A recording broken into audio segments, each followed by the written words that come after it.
Hello.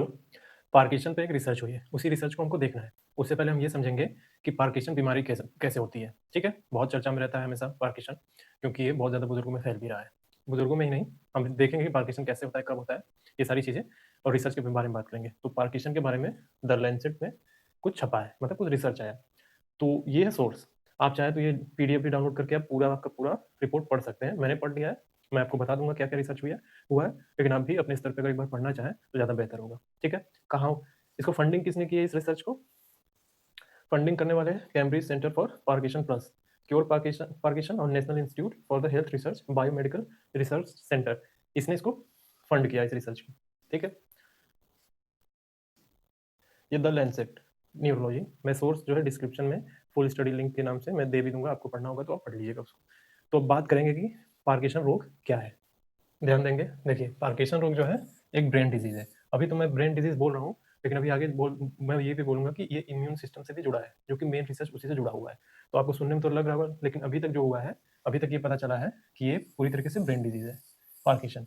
ठीक है, ये इसमें होता क्या है, ये ह्यूमन मूवमेंट से जुड़ा हुआ है। ह्यूमन मूवमेंट मतलब आपके चलने, आपके हाथ के मूवमेंट, हाथ के हिलाने, आपके बोलने आदि इत्यादि से जुड़ा हुआ है। मतलब आप चल चल रहे हैं, बोल रहे हैं, इन सब चीज़ों से जुड़ा हुआ बीमारी है। इसमें क्या होता है, पार्किंसन जब हो जाता है तब क्या होता है, ये धीरे धीरे धीरे धीरे ये धीरे धीरे डैमेज हो जाता है।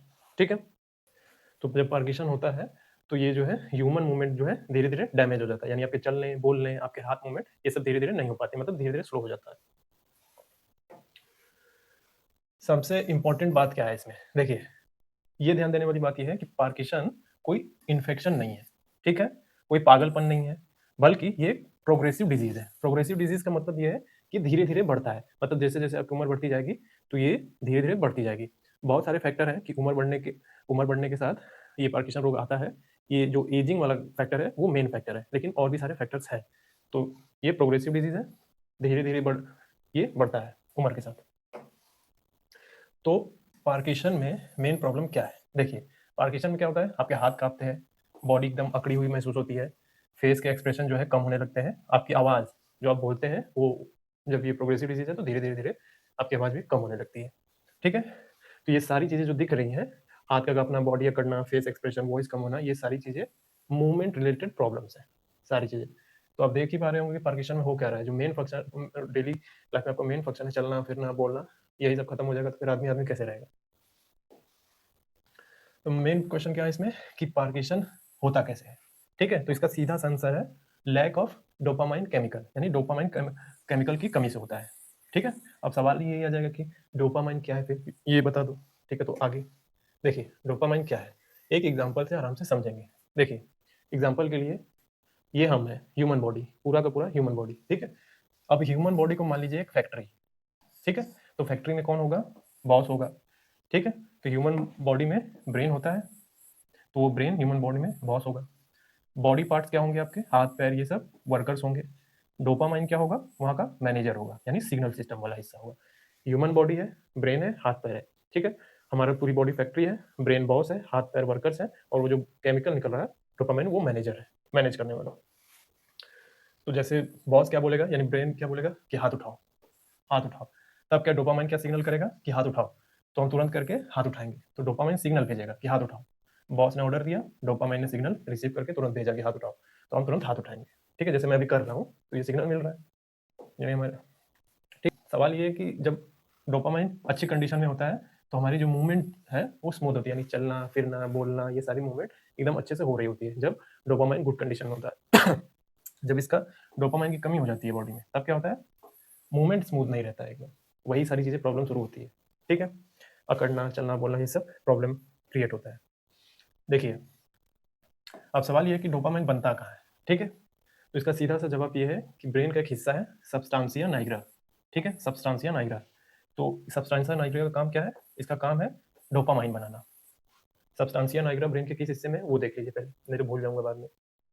ये देखिए, ये आपकी खोपड़ी है, ये आपकी खोपड़ी है, इसको काट दीजिए, फिर उलट दीजिए ब्रेन को। ठीक है, इसको पलट के फिर अंदर देखेंगे तो ये इस हिस्से को जो ऐसे रेक्टेंगल ये वर्गाकार किया गया है, स्क्वायर बना के, फिर इसको बाहर निकालिए। ठीक, फिर जब ये बाहर आएगा तो आप देखेंगे तो एक ऐसे ऐसे ऐसे ऐसे ऐसे ऐसे करके लकीर बनाए, ऐसे ऐसे ऐसे ऐसे, फिर ये जिगजैग।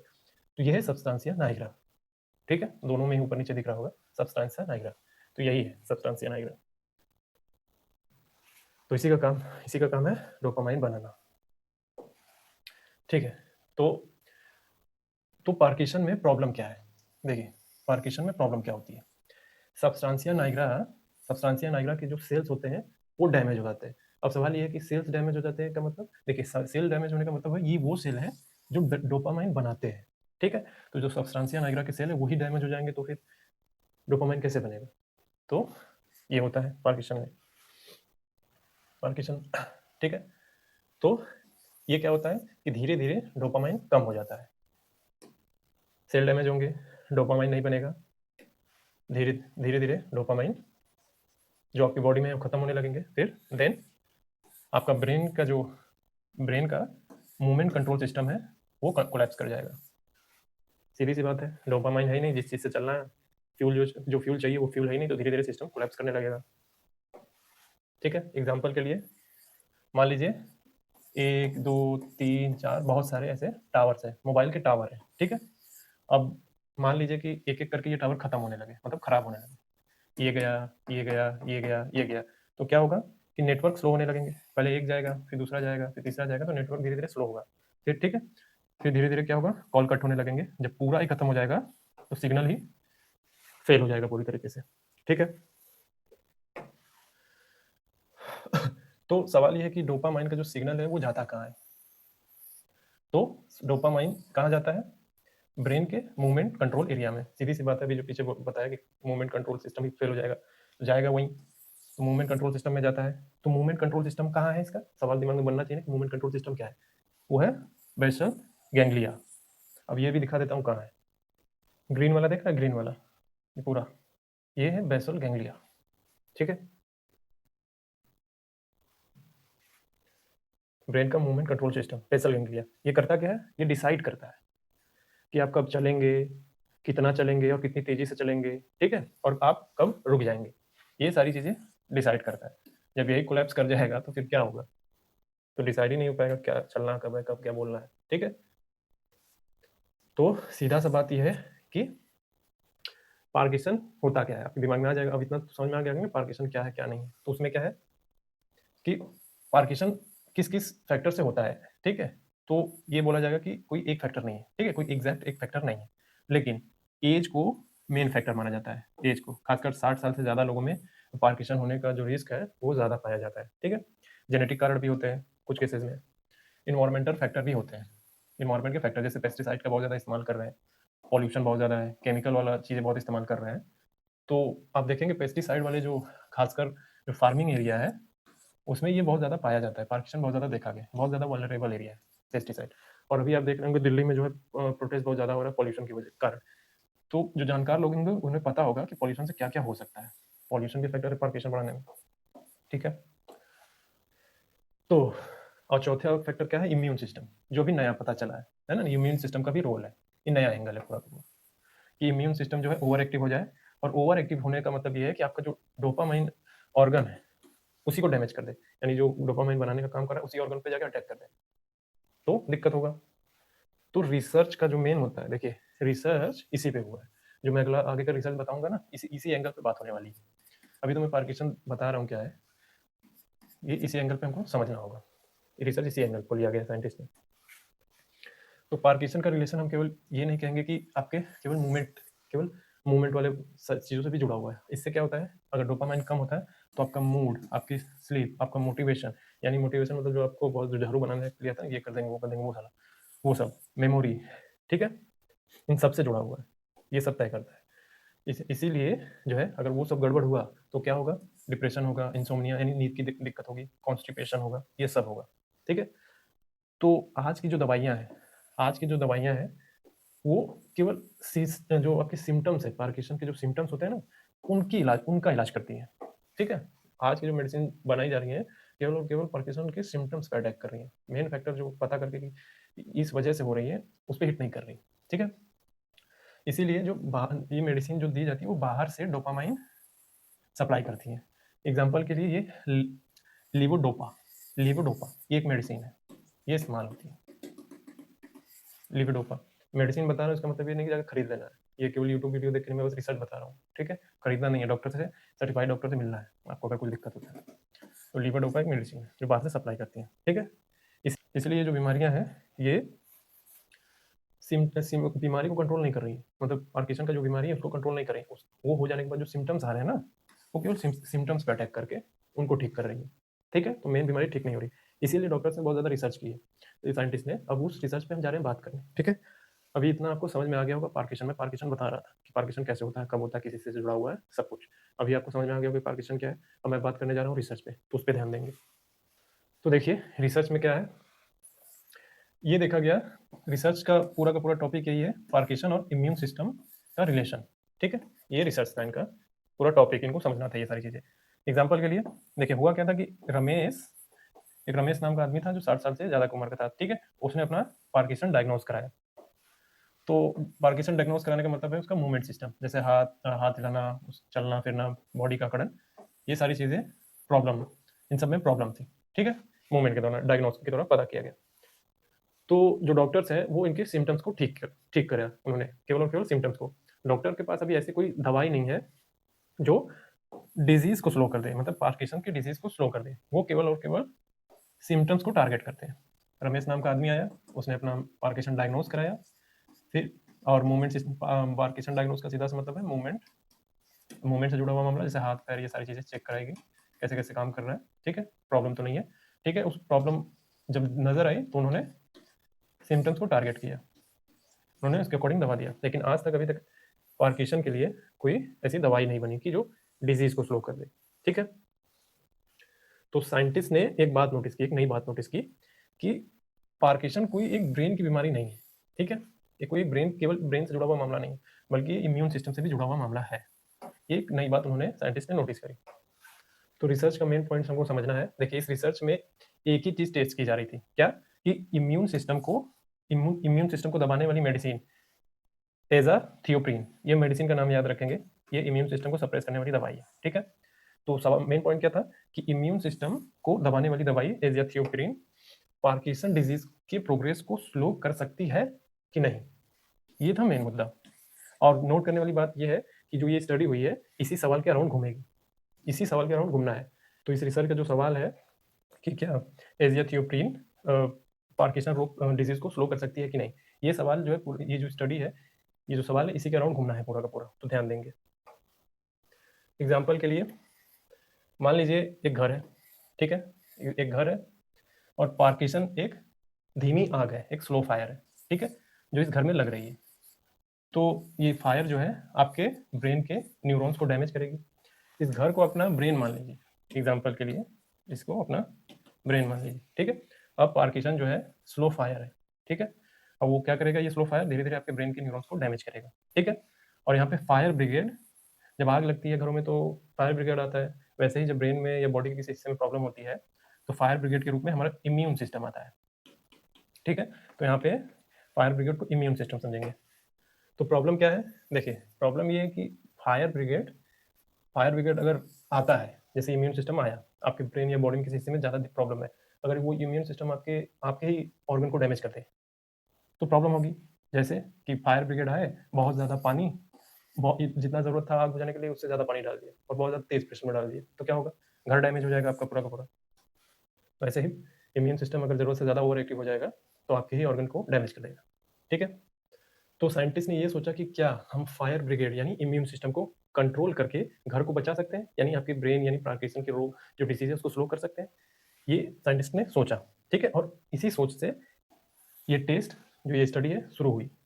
तो सवाल ये है कि एग्जैक्टली टेस्ट किया क्या जा रहा था। देखिए टेस्ट ये था कि अगर पार्किंसन के अर्ली स्टेज के पेशेंट को 1 साल तक एजियाथियोप्रिन, ये एक मेडिसिन है, एजियाथियोप्रिन दी जाए तो क्या उनकी चलने फिरने और बैलेंस वाली प्रॉब्लम प्लेसिबो के मुकाबले, प्लेसिबो यहाँ भी एक नकली दवा है, इसको नकली दवा बोलते हैं, ठीक है? ये प्लेसिबो एक नकली दवा है, तो प्लेसिबो के मुकाबले कम बिगड़ती है कि नहीं, ठीक है? तो ये इस रिसर्च में दो चीजें ली गई, एक एजा थियोप्रिन और इसी का डुप्लीकेट एक नकली दवा प्लेसिबो, ठीक है? एक पूरी की पूरी नकली दवा। एजाथियोप्रिन में तो आपके इम्यून सिस्टम को सप्रेस करने की क्षमता होती है, लेकिन प्लेसिबो पूरी तरीके से नकल है। नकल मतलब कि इसमें ये सप्रेशन की क्षमता नहीं होती, बस टेस्ट करने के लिए ये नकली दवा दे दी जाती है बॉडी को। जब हमको कोई टेस्ट करना हो, कोई स्टडी करनी हो, तो हम प्लेसिबो जैसी चीज़ों का इस्तेमाल करते हैं। ठीक है, प्लेसिबो कोई दवा नहीं है, ये बस इसी का एक नकली रूप है। तो ये जो पूरी बात की मैंने, तो इसी को डिजीज मॉडिफाइंग इफेक्ट टेस्ट करना बोलते हैं। ठीक है, नाम याद रखिएगा। इस सारी चीज़ों को जो प्लेसिबो जो एजाथियोप्रिन है, उसकी नकली दवा प्लेसिबो का इस्तेमाल करके जो ये पूरी स्टडी कर रहे हैं, तो ये जो स्टडी है इसी को डिजीज मॉडिफाइंग इफेक्ट टेस्ट कहते हैं मेडिकल के फील्ड में। देखिए, अब हमको ये समझना है कि इस रिसर्च में हमने मूवमेंट सिस्टम यानी चलने फिरने को, बैलेंस को, बोलने को ही क्यों इंक्लूड किया है। ठीक है, रिसर्च में इस हिस्से पे क्यों जोर दिया गया, क्यों जोर दिया गया इस पे। ठीक है, तो इसका सीधा सा जवाब ये है कि जब पार्किशन होता है, ठीक है, तो आपके मूवमेंट सिस्टम सबसे पहले खराब होते हैं। मूवमेंट सिस्टम मतलब यही कि आपके चलने फिरने बोलने, इस सब में प्रॉब्लम सबसे पहले यही होती है। जो पिछले बारे में बताया कि डोपामाइन कंट्रोल सिस्टम, तो उसको ध्यान रखिए। तो इसलिए हमने ये चलने फिरने, walk system, voice system, balance system का मतलब अगर हम ऐसे मुड़ रहे हैं तो गिर तो नहीं जा रहे हैं, तो ये सारी चीज़ें ध्यान में रखिएगा। तो इस टेस्ट का नाम था MDS। जो टेस्ट किया गया, तो इस टेस्ट का नाम दिया गया था कि MDS UPDRS gait excel score. अब इसका फुल फॉर्म क्या है, देखिए, movement disorder society unified Parkinson disease rating scale. तो ये गेट एक्सेल स्कोर निकाला जाता है इसका। ठीक है, अब सवाल ये है कि ये जो MDS UPDRS gait excel score है, ये क्या है। देखिए, सिंपली ये आपके walk stability, body posture, turning time balance, जब आप मुड़ते हैं तो उस समय का बैलेंस, ये सारी चीज़ें रिकॉर्ड करता है, इसके माध्यम से होता है। ये गेट स्किल स्कोर निकाला जाता है। ठीक है, तो इसके माध्यम से हम सारी चीज़ें आपको मूल्यांकन करते हैं इस चीज़ का। तो जब ये देखा गया कि इसमें ये देखा गया कि अगर ये सारी चीज़ें धीरे धीरे डैमेज हो रही हैं, ठीक है, धीरे धीरे डैमेज हो रही हैं, तो इसका सीधा सा मतलब ये है कि जो बीमारी है वो धीमी है, यानी बीमारी धीमे धीमे बढ़ रही है। अगर ये सारी चीज़ें धीमी नहीं है बल्कि तेज है, इसका मतलब ये है कि बीमारी तेज बढ़ रही है। ठीक है, तो गेट स्केल स्कोर से पता चल जाता है। तो स्टडी में कंपैरिजन किया गया, मतलब कंपैरिजन किया गया कैसे, दो ग्रुप बनाए गए, group A group B. Group A वालों को वो मेडिसिन दी गई इम्यून सिस्टम को सप्रेस करने वाली दवा एजियोथ्रियोप्रिन। ठीक है, ये एक ग्रुप था। फिर बी ग्रुप को दिया गया प्लेसिबो मतलब नकली दवा। ठीक है, पता करने, क्या पता करना है कि क्या इम्यून सिस्टम पार्किंसन, अगर इम्यून सिस्टम को सप्रेस कर दे, ठीक कर दे, तो क्या जो पार्किंसन होने का जो डिजीज है वो स्लो हो सकता है कि नहीं, ये रिसर्च करना था। तो उसी में दो ग्रुप बांटे गए, एक एजियोथ्रियोप्रिन दिया गया, एक को प्लेसिबो यानी नकली गोली दी गई। तो देखा क्या गया कि देखा क्या गया, दोनों को ऑब्जर्व किया गया 12 महीने तक, 1 साल तक दोनों को ऑब्जर्व किया गया, ग्रुप ए ग्रुप बी दोनों को ऑब्जर्व किया गया। और हमने देखा कि कौन से ग्रुप में जो उनका मूवमेंट सिस्टम है, किस ग्रुप पे ज़्यादा डैमेज होता है। ठीक है, कि जिनको एजाथियोप्रिन दिया गया, एक को प्लेसिबो नकली दवा दी गई, और हम फिर उसके बाद 12 महीने तक ऑब्जर्व किया, फिर ये देखा कि किस ग्रुप में मूवमेंट सिस्टम आपके चलने फिरने बोलने में ज़्यादा डैमेज हुआ है। तो फाइनल डिसीजन क्राइटेरिया क्या है कि क्या, तो फाइनल डिसीजन क्राइटेरिया ये है कि क्या एजियोथ्रियोप्रिन ग्रुप का गेट स्केल स्कोर प्लेसिबो से क्लियरली बेटर है कि नहीं। ठीक है, तो इसका जवाब ये था कि अगर हाँ, यानी जो एजियोथ्रियोप्रिन ले रहे थे और जो प्लेसिबो ले रहे थे, ठीक है, तो अगर एजाथियोप्रिन ग्रुप का गेट स्केल स्कोर प्लेसिबो से क्लियरली बेटर है, अगर है तो ड्रग काम कर रही है। ठीक है, गेट स्केल स्कोर एजाथियोप्रिन का बेटर है प्लेसिबो से, इसका मतलब अगर हाँ है तो ड्रग दवाई काम कर रही है। ठीक है, इसका मतलब पार्किंसन का रोल, जो इम्यून सिस्टम का पार्किंसन में रोल है, वो काम कर रही है, मतलब इसका लिंक दिख रहा है। अगर नहीं तो दवाई फेल है, ड्रग फेल है। ठीक है, खास करके इसमें पार्किंसन को ठीक करने में, मतलब डिजीज को स्लो करने में। तो क्या निकला, देखिए, हमें मिला ये कि जो एजाथियोप्रिन ग्रुप है, जो प्लेसिबो ग्रुप है, दोनों ऑलमोस्ट सेम थे। अब लोगों के दिमाग में ये आएगा कि एक ग्रुप है, दूसरा ग्रुप है, एक को दवाई दी गई, एक को नकली दवाई दी गई, और रिजल्ट दोनों का लगभग सेम कैसे आ गया। ठीक है, ये दिमाग में आ रहा होगा कि कैसे दोनों का सेम आ गया। तो रिसर्च हो इसलिए रही थी कि ये पता किया जा सके कि इम्यून सिस्टम का पार्किंसन से कोई लिंक है कि नहीं। ठीक है, तो ऑलमोस्ट सेम आया, इसीलिए रिसर्चर ने कहा कि प्राइमरी टेस्ट फेल हुआ है, प्राइमरी टेस्ट फेल हो गया। ठीक है, ये जो रिसर्च हुआ है पूरी तरीके से नहीं, लेकिन फेल हो गया। लेकिन रिसर्च जो जिन्होंने किया है उनको एक लिंक मिला है पार्किंसन का इम्यून से, लेकिन ये प्राइमरी टेस्ट तो फेल हो गया है, लेकिन ये आगे रिसर्च जारी रहेगी। तो मैं अब इसको समराइज़ कर दूँ। देखिए, इस स्टडी में क्या किया गया था, इस स्टडी में क्या ये किया गया था, कि इसमें ये देखा जा रहा था कि जो पुरानी दवाई है इम्यून सिस्टम को सप्रेस करने वाली, ठीक है? क्या वो पार्किंसन के डिज़ीज़ को स्लो कर सकती है कि नहीं? तो जवाब मिला है कि इस तरीके से नहीं हो सकती। लेकिन डॉक्टर्स को एक बात पता चल गई है कि पार्किंसन जो है ब्रेन की बीमारी तो है, लेकिन इसका लिंक इम्यून सिस्टम से भी जुड़ा हुआ है। एक लिंक पता चल गया है। तो ये थी समरी इस रिसर्च की, ठीक है? जो मैं हमेशा बोलता हूँ, ये रिसर्च चल रही है मेल, फीमेल, ट्रांसजेंडर ये सबके लिए है। कोई भी देख सकता है। तो ये थी आज की रिसर्च। आपको कोई नई रिसर्च पता चलती है तो कमेंट में तो लिखिए या बताइए, ठीक है? ये द लैंसेट की स्टडी थी पूरी की पूरी। मैं डिस्क्रिप्शन में इसका लिंक भी दे दूँगा, आपको पढ़ना होगा तो और अच्छे से पढ़िएगा, ठीक है? तो ये थी आज की रिसर्च। Thank you.